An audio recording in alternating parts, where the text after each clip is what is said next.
Doctor صاحب صرف پیشاب والی جگہ پر خارش ہوتی ہے، اس کا علاج بتا دیں۔ میرے محترم بھائیوں، خارش کے لیے میں نے پیچھے کافی دفعہ یہ جو کیلا ہے نا، اس کو خارش والی جگہ پہ آدھا کیلا کھا لو اور باقی جو بسم اللہ پڑھ کے سورۃ فاتحہ پڑھ کے جہاں جہاں خارش اس کے اوپر مال لو، واللہ یہ تدری، یہ چمبل،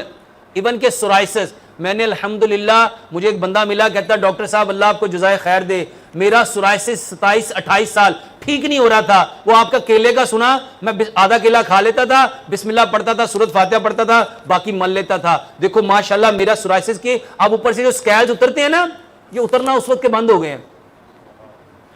کیلے کے ساتھ۔ میرے محترم بھائیوں، یہ خارش، اور اس کے ساتھ نبی صلی اللہ علیہ وآلہ وسلم نے فرمایا زیتون کھاؤ بھی، پیو بھی، اور اس کی مالش بھی کرو، یہ مقدس درخت کا تیل ہے، خارش کے لیے زیتون کا تیل بھی بہت بہترین ہے۔ کیلے کے استعمال کی وضاحت فرما دیں، کیلا یا چھلکا استعمال کریں؟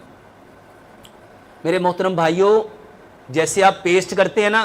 2 انچ کا ٹکڑا کیلے کا لو، اس کو میش کرو، میش کر کے اس کو پیسٹ بناؤ اور برش کے برسلز کے اوپر لگا کے اس سے دانت صاف کرو۔